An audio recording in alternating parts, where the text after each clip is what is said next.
పేద బడుగు బలహీన వర్గాల సంక్షేమం కోసం అసూల బాసిన వంగవీటి మోహన్ రంగా గారు జీవితం అందరికీ మార్గదర్శనం. పేదవాడి కోసం తన ఆఖరి శ్వాస వరకు పరితపించేవారు. వాళ్ళ పోరాటమే నా పోరాటం అని ఎప్పుడు ముందుండేవారు. తనతో పాటు మనుషుల్ని ముందు నడిపించుకుని వెళ్ళేవారు. ఆ మహనీయుడు చనిపోయి 37 ఏళ్ళైనా ఇవాళకి రాష్ట్ర వ్యాప్తంగా ఘనంగా ఆయన కార్యక్రమాలు చేసుకుంటున్నారంటే ఆయన అభిమానుల గుండెల్లో ఎంత చిరస్థాయిగా నిలిచిపోయారనేది మనం అర్థం చేసుకోవచ్చు. ఆయన చేసిన త్యాగాలు కానీ, ఆయన చేసిన పోరాటాలు కానీ ఆయన ఒక అమరజీవి కింద మిగిలిపోయారు. రంగా గారు భౌతికంగా చనిపోయారే కానీ ఆయన ఆశయాలు అనేది ముందు వెళ్ళినంత కాలం ఆయన ఎల్లప్పుడూ బతికే ఉంటారు.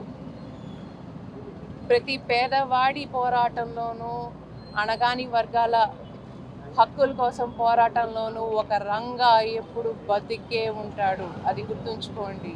రంగా గారికి చావు లేదు. రంగా గారి అభిమానులకి ఒకటే విజ్ఞప్తి, ఆయన ఆశయాలను ముందు తీసుకెళ్దాం, చెయ్యి కలుపుదాము.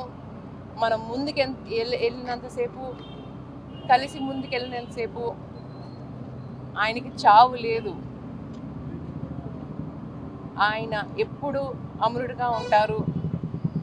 జోహార్ విఎంఆర్.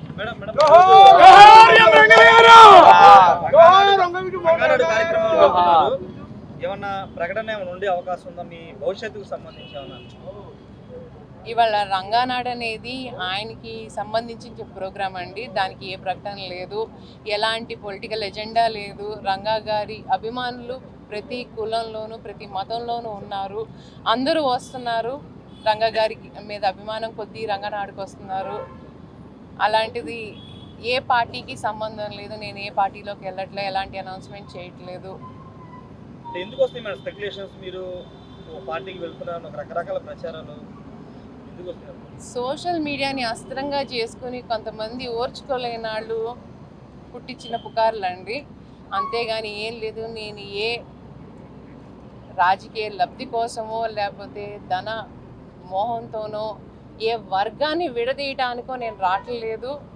దయచేసి క్లియర్గా చెప్తున్నాను, నేను ఎవరిని విడదీయటానికి రాలేదు.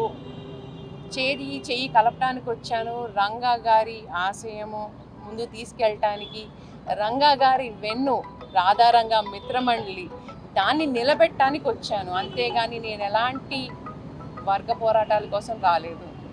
మీరు మీ సోదరుడు రాధా గారు విడివిడిగా ఈరోజు నివాళులు అర్పించడానికి కారణం ఏంటి? విడివిడిగా